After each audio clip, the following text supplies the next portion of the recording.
السلام علیکم دوستو، کیسے ہیں آپ سب؟ میں زمینہ فیاض ایک بار پھر آپ کے ساتھ تو میں شروع کر رہی ہوں جنونیت by Areez Shah part 12۔ Amaya kitchen میں کام کر رہی تھی۔ اس کا ارادہ ذریعام کے لیے گرم چائے کا کپ بنا کر اب کمرے میں لے کے جانے کا تھا۔ وہ ناراض تو تھا لیکن اتنا ناراض نہیں لگ رہا تھا جتنا کہ پہلے لگ رہا تھا، اور اس کی تسلی کے لیے اتنا ہی کافی تھا کہ وہ زیادہ غصے میں نہیں ہے۔ وہ جلدی جلدی چائے کا کپ بنا کر جانے لگی جب دروازے پر بری طرح سے سر چکرا گیا۔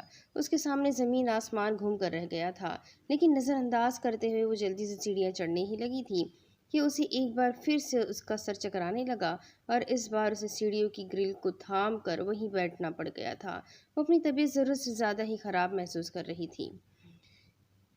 بھائی آپ ٹھیک تو ہے نا؟ کیا ہوا ہے آپ کو؟ شائزم جو ابھی ابھی گھر کے اندر داخل ہوا تھا۔ بھابھی آپ ٹھیک تو ہے نا؟ کیا ہوا ہے آپ کو؟ شائزم جو ابھی ابھی گھر کے اندر داخل ہوا تھا اسے سیڑھیوں پر بیٹھا دیکھ تقریباً بھاگ کر اس کے پاس آیا تھا۔ کچھ نہیں، کچھ بھی نہیں، میں بالکل ٹھیک ہوں، میں اوپر جا رہی ہوں۔ اسے جلدی سے اٹھنا چاہا جب اس کا سر پھر سے گھومنے لگا۔ آپ کی طبیعت ٹھیک نہیں، آپ یہاں بیٹھے، میں بگ بی کو بلا کر لاتا ہوں۔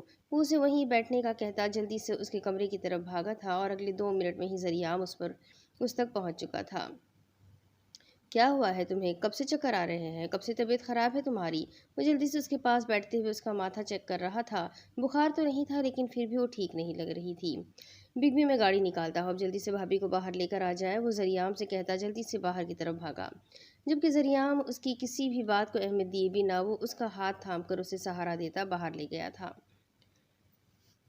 کانگریچولیشنز مسٹر شاہ، آپ کو بہت بہت مبارک ہو، آپ کی بیگم ماں بننے والی ہے۔ ان کا دوسرا مہینہ چل رہا ہے۔ میں آپ کو کچھ احتیاط لکھ کر دیتی ہوں، آپ ان پر عمل کیجیے گا، پہلا بچہ ہے تو زیادہ توجہ کی ضرورت ہوگی۔